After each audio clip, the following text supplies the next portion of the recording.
What's happening, Expeditioners? It's Peter Waitzman here, founder of Expedition Money, and I brought a little show and tell for you today. I have something right next to me that I'm going to show you what has helped me cut down my costs on coffee, as well as raise the quality of coffee that I am drinking. But the first thing I want to say here is that I think it is actually an overused, oversimplified suggestion from most money gurus out there that you should stop buying coffee. I feel like most people out there say that like it's a discovery, something unique that no one's heard of that will fundamentally change your financial picture. And I'm just here to say that I don't know what people are spending on coffee. I know my wife likes going out to Starbucks, but we're usually not spending $7, $8 on a coffee. We're not spending $5 on a coffee. Oftentimes, the coffee I get, even from fruit places, is $2.50, $3. So again, probably not the most expensive thing in the world, but if you think that cutting out coffee will fundamentally change your financial experience and your situation,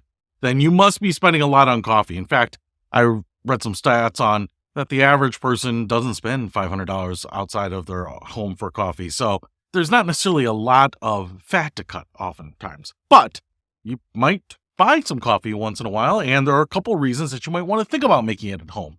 So one of the reasons is maybe you like that frou-frou gourmet coffee that you can only get outside your house because you just don't have the equipment to make it at home. So you like this elevated type of coffee. The other thing you might want to do is just cut out the outside the home running errands time. Maybe you work from home. So buying coffee actually means you have to leave, you have to get in your car, drive, burn some gas. It's more about the time than anything. And so you want to be able to do that at the house. Or maybe you are trying to save a buck or two. So I'm going to show you something here that I've been using a while, and I'm so excited about it. I just want to share with you because if you are having any of these problems, and maybe you're not even having this problem, but maybe you just like coffee and you're like, dude, Pete, I'm rich. I can spend whatever I want in coffee. You still probably want to listen to this. This is a little espresso maker here. It's not cleaned up. I use it a lot. It's by a company called iLavi, and it is under $100. So water tank goes in the back here. It's got this nice stainless steel finish.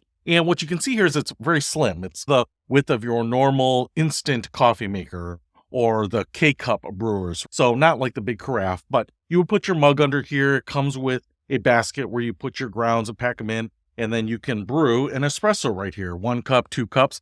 On top of that, on this side, you might be able to see there, it has a steamer wand. So I can take a little pitcher of milk, or you can just put it in another coffee mug, some milk, put it under there and steam that milk and get that nice and hot and frothy, and add that together and add any of the accoutrements that you want. And one of the things that I love about this iLavi is that it is super easy to use. Put the water in the back, you put the coffee grounds in the basket, push that in, hit the button that you want, it does the rest. And then you can steam milk, and it probably will take you a few times if you're like me to figure out how to steam the milk. Basically, my advice here is you just get it super hot. You don't want it to cool off the coffee when you're putting it in, so you want to get that pretty hot. You want it to not be able to touch the outside of the little steamer mug. So if you do that, then all of a sudden you can buy your own coffee grounds, your own 2% milk or whatever you want, and suddenly you have gourmet coffee at home. It probably takes a few minutes to do all this. You might be totally invested from start to sip, 10 minutes or something, but that's going to prevent you from having to leave the home, drive 10 minutes somewhere, stay in line at the Starbucks, wait for them to make it, drive home. The whole experience might take you 30, 40 minutes, an hour, right? So this could save you time. It could possibly save you a little money, but I think it also gives you the convenience of having more coffee now, especially if you're someone like me and use it to pep yourself up, get you through the 2 p.m. blues there sometimes. And so I really love having this. I didn't get this specifically to save time or money or to prevent myself from going out and meeting up with a friend for coffee or anything. I got it because I wanted to elevate my coffee drinking experience at home, and this has really done it. So if you want to pick up something like this iLavi espresso maker, this was under $100 on Amazon. This specific model, I will put a link in the description for you if you want to pick it up.